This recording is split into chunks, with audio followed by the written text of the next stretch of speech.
Recebemos aqui nos nossos estúdios o especialista em inovação, Sérgio Dias. Obrigada, Sérgio, por ter vindo. Obrigado a vocês por terem me chamado. Boa tarde aos seus ouvintes. E vamos ver o que a gente pode fazer para que eles possam ter mais informação sobre esse assunto, que é muito interessante. Verdade, Sérgio. E a gente precisa... o assunto, né, que nos foi passado hoje foi como ser criativo no ambiente de trabalho. Muitas pessoas, às vezes, até são criativas, né, mas nem sempre elas conseguem extravasar essa criatividade. Né? Exatamente. Isso é muito comum? Sim, é muito comum. Está começando a diminuir, mas é muito comum.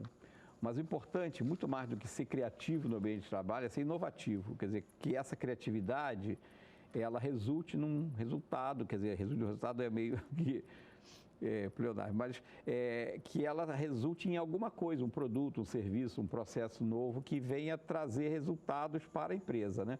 Resultados financeiros para a empresa. Então, a criatividade, ela é muito importante, porém, sozinha ela não quer dizer muito. Ela precisa evoluir para o estágio de inovação. Mas a criatividade é alguma coisa que a gente pode aprender ou a gente já nasce com criatividade? Isso é da pessoa? Não, olha só, ainda voltando no tema anterior, né, da pergunta anterior, quer dizer, só para complementar, existem, você está falando da criatividade e da inovação, e eu falei da inovação. A criatividade é uma habilidade que a pessoa tem de gerar ideias, e gerar ideias novas. Eu tenho um slide que eu mostro isso, ilustro isso bem, quer dizer, você tem o estágio da criatividade, onde você gera a ideia. Depois você passa para um outro estágio, que é a invenção. No estágio da invenção, você pega aquela ideia e transforma ela no protótipo, ou você formata aquela ideia e tenta mostrar que aquela ideia é viável, é possível de ser realizada. Então, é o estágio da invenção. Então, você tem a criatividade, né? Exatamente. A habilidade é de você produzir a ideia, né? Você produz a ideia, o pensamento, a ideia. Aí você passa por um estágio de concepção e refino dessa ideia, que é a invenção, onde você vai gerar um protótipo, um modelo daquela ideia. E o outro estágio é quando você consegue aplicar essa ideia, tornando ela um produto, um serviço ou um processo que pode ir para o mercado e ser consumido. Então, é a conclusão, então, de exatamente, que a criatividade, a inovação é a aplicação prática da criatividade. Então, você começa com a criatividade até chegar à inovação. Voltando à tua primeira pergunta, aí que é importante para a empresa, sim, mas não só a criatividade, mas que ela chegue à inovação através desse processo. Né? Agora, a segunda pergunta que você estava falando é se a gente já nasce criativo. A criatividade é uma habilidade, ela pode ser desenvolvida ao longo do tempo. Ninguém nasce criativo, você nasce com habilidades ou com características que podem melhorar a sua criatividade, porém ela precisa ser desenvolvida ao longo da vida. Eu faço uma analogia com você saber andar de bicicleta ou surfar numa prancha. Ninguém nasce sabendo andar de bicicleta. Alguns conseguem andar melhor que os outros ao longo do tempo, porque eles praticam mais e têm capacidades, algumas habilidades que facilitam esse aprendizado. Mesma coisa com a criatividade. Você não nasce criativo, você nasce com alguma propensão a ser mais hábil na sua criatividade, porém ela precisa ser desenvolvida. Então, todo mundo pode ser criativo. Claro que uns vão ser muito mais que os outros, aí vai depender dessa sua característica própria, né? Que aí vem de nascença. Mas o desenvolvimento da habilidade de criar, ele pode ser feito durante a vida. E principalmente nos dias que a gente se encontra em tempo de crise e que é extremamente necessário mudar, né? Sim. A palavra, acho que mudança acaba sendo um pilar aí para todos aqueles que passam por um momento de crise no trabalho, ou também, né, na empresa. E de que maneira, né, esse ambiente de trabalho pode influenciar nessa criatividade? Porque às vezes você tem a criatividade, mas nem sempre você consegue chegar a essa etapa da inovação. Perfeito. O ambiente não permite que você se desenvolva. Bom, você falou uma coisa interessante no início, que a gente está vivendo um momento de crise e que é importante você ter esse tipo de atitude, de criatividade para você vencer essa crise. Bom, toda crise, ela tem uma janela de oportunidade dentro dela. O importante é você enxergar essa janela. E quando você enxerga essa janela, você precisa criar alguma coisa para ocupar esse espaço que existe. Então, eu digo que a forma de você inovar claro, criando antes, é você identificar essa janela de oportunidade. O que é essa janela de oportunidade? É uma demanda não atendida do mercado, ou uma demanda que você quer impor ao mercado. Existem demandas que o mercado tem, e existem demandas que você imputa ao mercado. Por exemplo, quando a gente era criança, na minha época, existia um brinquedo chamado bambolê. Ninguém nasceu com aquela demanda oprimida de ter um bambolê para rodar, ficar rodando o bambolê. O bambolê foi uma demanda colocada na sociedade. E a partir dessa colocação, aí gerou uma demanda não atendida. As crianças que não tinham bambolê, elas ficavam querendo ter o bambolê. Como é hoje, por exemplo, se você dá um brinquedo eletrônico para uma criança, um celular, ou um tablet, ou um outro brinquedo eletrônico, essa demanda não existia nela, você colocou nela. E aí mais passa a ser demanda dos outros que não têm. Então, a importância é você enxergar essa demanda ou você saber criar essa demanda no mercado. A partir desse momento, é preciso você ser criativo para que essa demanda seja realizada como uma inovação para o mercado. Tá o que é importante no âmbito da empresa? Aí voltando à sua pergunta. O que é importante é que essa criatividade, ela encontre viabilidade de ser realizada e que essa viabilidade encontre demanda. Bom, para que isso tudo ocorra, eu mostrei também, eu tenho um slidezinho que eu mostro essa sequência. Você passa da criatividade para enxergar se existe viabilidade de você construir aquilo. E, bom, eu vou construir aquilo, mas existe demanda para aquilo? Sim. Bom, como é que isso se dá no âmbito da empresa? Não é uma criação individual.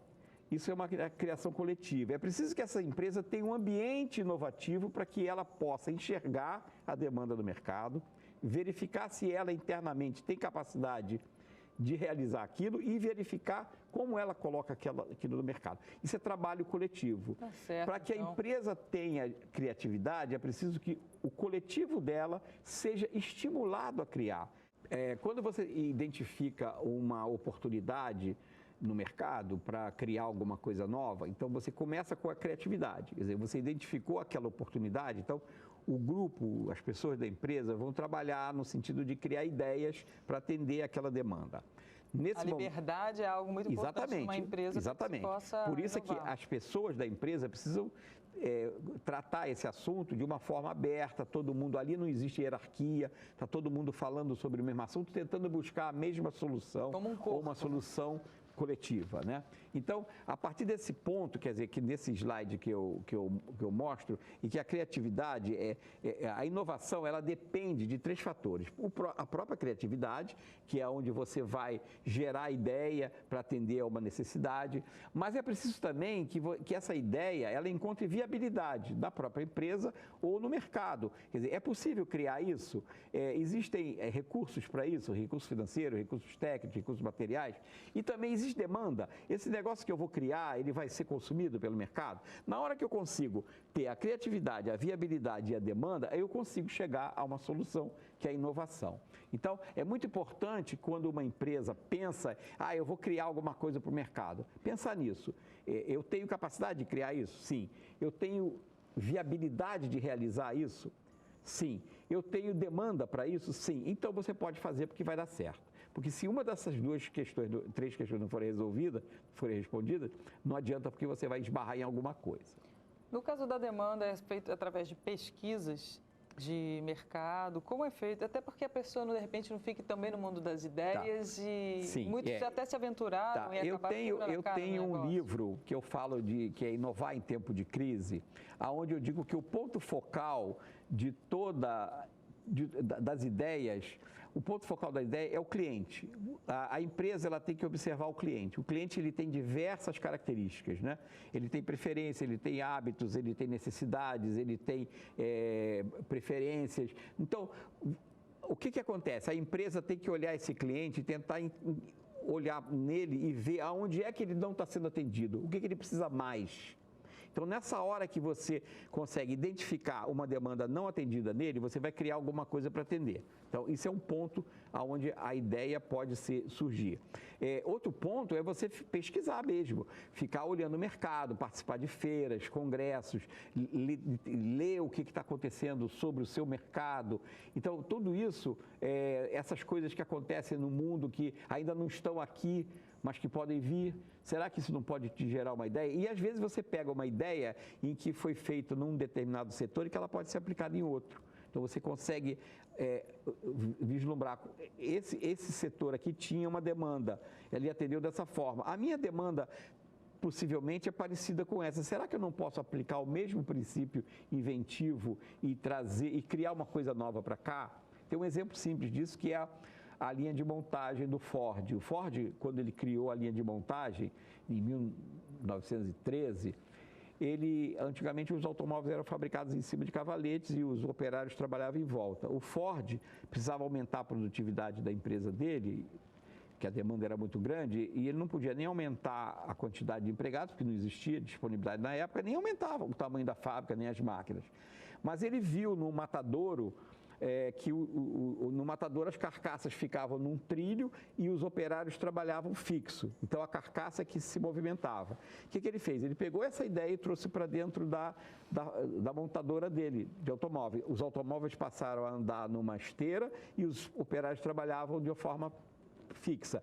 Com isso, ele dobrou a capacidade de produção dele sem aumentar a quantidade de empregados e sem aumentar o tamanho da fábrica. Então, às vezes, uma solução que aconteceu em outro lugar, quando você viaja, participa, olha e fica atento, observa, você acaba encontrando alguma coisa que pode ser adaptada. A própria natureza te dá muitas ideias, né? Você vê o avião, foi uma ideia de um pássaro voando, provavelmente, né? Então, você encontra as ideias, às vezes, da natureza ou vendo em outros lugares, ou olhando o seu cliente, que ele pode ter demandas que você ainda não atende. Tá certo, então. Agora, o bom diálogo entre a equipe no trabalho é algo positivo e traz também que tipos de resultados? Bom, o bom diálogo é fundamental, porque, como eu disse, esse trabalho é trabalho de grupo, ele não é um trabalho individual. Uma pessoa só não faz esse trabalho todo de pesquisar, de criar, de tornar isso realizável. É preciso que ela trabalhe dentro da empresa em grupo. E não é aquele grupo criado só para fazer a inovação. Não, são todas as pessoas, desde da pessoa que é o porteiro da empresa ou que faz a limpeza, até o presidente, o diretor da empresa. Todo mundo tem que estar imbuído dessa ideia de que a coletividade é que vai criar. Até porque se a empresa não der certo, né, todo mundo vai ser demitido. Exatamente. Todo mundo ali está compromissado com a mesma coisa, não é? Quer dizer, ter sucesso, para que uns tenham emprego e outros tenham lucro. Então, é possível que essa coisa funcione de uma forma que todo mundo participe. Para todo mundo participar, precisa haver liberdade de expressão dentro da empresa. Então, não adianta, você não pode falar porque você é subalterno. Não existe isso.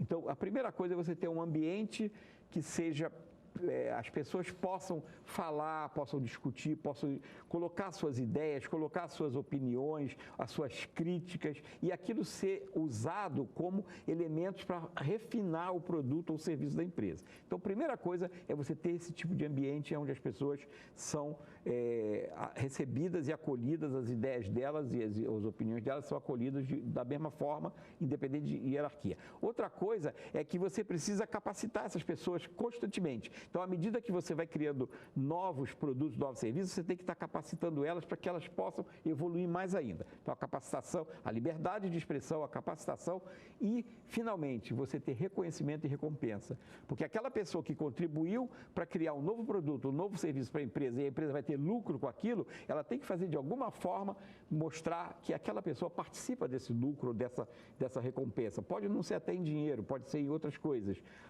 mas é preciso que aquela pessoa se sinta recompensada pela ajuda que ela deu de criar aquele produto ou aquele serviço. Então, essas três coisas são fundamentais: liberdade de expressão, de opinião, capacitação, você está sempre se reciclando o seu pessoal e a si mesmo. E terceiro, reconhecimento e recompensa. É certo, então. Eu assisti ao filme de como surgiu o McDonald's. Sim. E é bastante interessante porque o dono da empresa, ele percebeu ele, na verdade, era um vendedor, né, de uma máquina de sorvete, que na época, acho que fazia 6 sorvetes ao mesmo tempo e tal, e era muito difícil de vender, então ele entrou numa fila, ficou esperando acho que 40 minutos para poder almoçar dentro de um drive-thru, né, e ali ele ainda veio a comida toda queimada. A partir de então, ele começou a pensar de que maneira ele viu o problema, viu o quanto da vida da pessoa se perdia, o tempo, né, se perdia ali em um sistema que não estava dando certo, isso era lanchonetes, a maioria das lanchonetes, e aí veio com a ideia do fast food. Alguma ideia ela precisa antes, assim como os medicamentos, serem testados para que veja também se vai ser uma coisa boa, porque às vezes é boa a curto prazo. Mas, digamos... Se aquilo vai ter continuidade, né? Isso, porque hoje a gente não pode só se preocupar com um fator, né? Com um ponto. Tudo bem, a velocidade de atendimento é um ponto, mas eles também passaram por um processo depois de um tempo, quando foi feito um outro filme mostrando os problemas da fast food, e especificamente deles mesmos, e aí eles tiveram que mudar as fórmulas, diminuir a questão de gordura para ter um alimento mais saudável, né? Como a pessoa consegue ter também essa noção de que ao longo do tempo a ideia dela não apenas vai ser lucrativa, mas ela também pode ser uma coisa que mais para frente vai ter que se está sempre sendo reciclado. Bom, esse exemplo ele é muito rico porque você vê só, você começou a falar. Como é que surgiu a ideia de uma demanda não atendida, certo? Que eu falei, a ideia surge de uma demanda não atendida. Qual era a demanda não atendida? Ele queria comer bem e rápido, então ele não encontrava isso onde ele estava normalmente se alimentando, né? A comida, ele demorava na fila e a comida não era boa. Então, qual era a demanda não atendida aí? Eu preciso ter uma alimentação rápida e boa. E barata, né? Possivelmente, também para o bom, bonito e barato, né? Então, a primeira coisa, como é que surgiu a ideia? Da observação dele e atendendo uma demanda dele, que era uma demanda não atendida. Então, ele criar alguma coisa para resolver aquilo. Então, mais uma vez, olhando o cliente, como é que o cliente se comporta, o que ele quer. Bom, aí depois você falou que eles criaram algumas coisas, precisa ser testado? Sim. Lembra que eu falei? Você tem a criatividade, depois você tem a viabilidade, aí você tem que saber, você consegue fazer isso? Faz. Tem meios para fazer? Tem elementos? Tem recursos? Tem. Então, a viabilidade. E naquele meu primeiro slide eu falei que você passa da criatividade para a invenção. Na invenção você gera um protótipo, você testa esse protótipo, você pode colocar ele até em funcionamento em algum lugar como teste, né? E geralmente produtos alimentícios, cosméticos, eles pegam uma cidade e fazem um teste com um grupo de população daquela cidade. Depois que aquilo está aprovado, já tiraram os erros todos, as deficiências todas, aí sim que você lança para o mercado global. Então, você parte da criatividade, chega da invenção, onde você vai criar esse modelo, esse protótipo para testar, até chegar na inovação, que é o produto colocado no mercado, e aí já, teoricamente, sem erro, né? Muitas vezes pode até não ir adiante, mas a ideia vai ficar, né? Agora, sempre com essa ideia de que você tem a criatividade, você tem a parte da invenção, que é você prototipar essa ideia e depois jogar ela no mercado como inovação. Fazendo tudo isso dentro do teu coletivo de pessoas, de colaboradores que vão ajudar você, porque não é uma pessoa sozinha que vai fazer isso tudo. Tá certo, então. O Sérgio, nosso tempo acabou de segundo bloco. Eu quero agradecer a sua presença, mas gostaria que o senhor deixasse tanto os seus contatos e quem quiser receber, né, ou ter acesso a esse livro, o que pode esperar e como faz para receber? Esse livro, ele foi editado pela Letra Capital Editora, ele pode ser adquirido no site da Letra Capital Editora ou em livrarias. Ele se encontra em todas as livrarias, aqui no Rio de Janeiro eu já vi em várias livrarias. Mas é muito mais barato você comprar ele no site, né? Eu não estou querendo queimar livrarias não, mas no site você não paga, você paga o valor menor porque você não paga justamente a comissão da livraria, né, no livro. Ele custa, parece que R$30 ou R$31 no site. Então, é o site da Letra Capital Editora, entra lá e compra, eles entregam pelo correio. Com relação à minha pessoa, se alguém tiver interesse em conversar comigo ou trazer algum problema para discutir, eu tenho um site que é sdias@sdiasconsultoria.com.br ou no meu WhatsApp, que é 21 999726656. Eu sou consultor, atendo ao Sebrae, eu trabalho muito com pequenas empresas e também tenho uma oficina de inovação onde eu apresento na prática alguma dessas coisas que a gente discutiu aqui, eu levo ela para a prática. É uma oficina de inovação e competitividade, que existe uma diferença muito grande de você ser competidor e ser competitivo, né? Então, nessa oficina a gente mostra como uma empresa se torna competitiva através da inovação. Tá certo. Então, muito obrigada pela sua Obrigado a você, participação. obrigado a seus ouvintes, e eu estou à disposição para qualquer coisa que vocês precisarem.